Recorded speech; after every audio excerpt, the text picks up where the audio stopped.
1638年，美国马萨诸塞州查尔斯镇一间简陋的木屋里，一个31岁的年轻人躺在稻草铺成的床上，剧烈的咳嗽。他脸色苍白，嘴唇干裂，瘦的肋骨清晰可见。窗外是殖民地刚刚入冬的第一场雪，没有医生，没有药，只有一个老仆人守在床边，把一块湿布敷在他的额头上。他叫约翰·哈佛。你已经猜到他是谁了，但你可能不知道的是，他死的时候口袋里只剩几枚硬币，连买一块像样的墓碑都做不到。而他的名字今天被印在全世界最顶尖的大学上，刻在每一栋红砖楼的石门上方，被一代又一代人用不同的语言念出来。他的名字叫哈佛，可他这辈子连出名2个字都没想过。约翰·哈佛出生在伦敦的一个屠夫家庭，父亲杀猪卖肉，日子过得紧巴巴的，供不起他读什么贵族学校，但他聪明到了一种让人无法忽视的程度。16岁那年，他一个人走进了剑桥大学伊曼纽尔学院的门，不是靠钱，是靠奖学金。他坐在剑桥的图书馆里，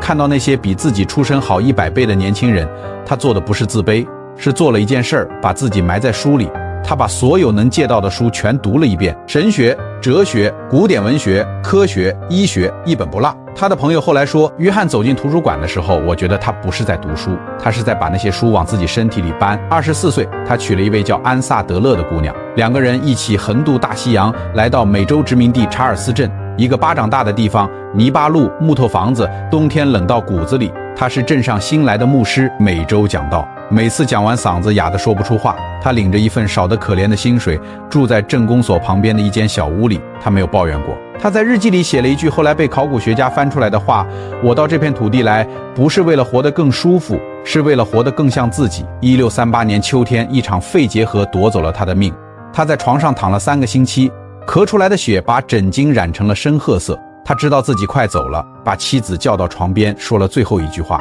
那句话很短，语气像是去隔壁镇子办事儿，把我的书一半留给学校，另一半给那个新学院，还有我那点钱也给他们。他说的那个新学院是2年前刚成立的一所连名字都没有的小学堂，没有教学楼，没有图书馆，只有几间木板搭的教室和几百个刚上岸的穷学生。那年9月14日，他死了。没有葬礼，没有墓碑，没有报纸发讣告，因为当时殖民地根本没有报纸。他留下了一份极其寒酸的遗产，400本书和779英镑17先令2便士的现金。这笔钱在当时大约相当于一个牧师2年的工资，但就是这笔微不足道的遗产，让那所新学院活了下来。学院用这笔钱建了第一栋像样的教学楼，买了第一批教学用具，招了第一批正式的学生。为了纪念他，学院把名字改成了哈佛学院。那一年是他的名字第一次被写下来。后来的事儿你们都知道了，哈佛学院变成了哈佛大学，成了全世界最富有的大学，培养了8位美国总统，100多位诺贝尔奖得主，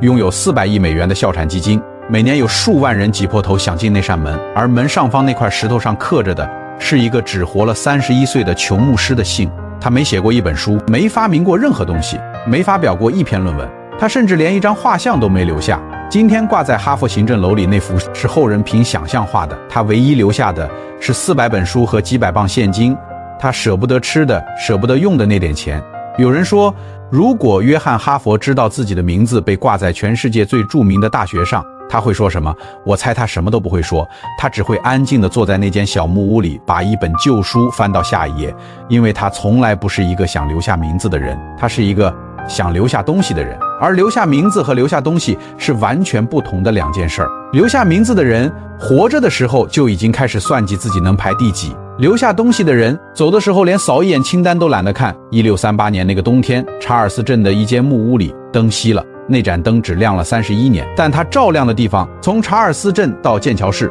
从美洲殖民地到全世界还在往外延伸。他走的时候没有人记住他，今天每一天都有上万人走进那扇刻着他名字的门。他们走进去的不只是约翰·哈佛留给后人一栋教学楼，一块地基，更是一条不容忽视的提示。一个人真正留下的东西从来不是那些他攥在手里不舍得放的，而是那些他松开手交出去之后还会继续生长下去的事物。他替他那个时代的人，替所有没机会读书的人交了一笔没写完的学费，而300多年过去了，这笔学费还没花完，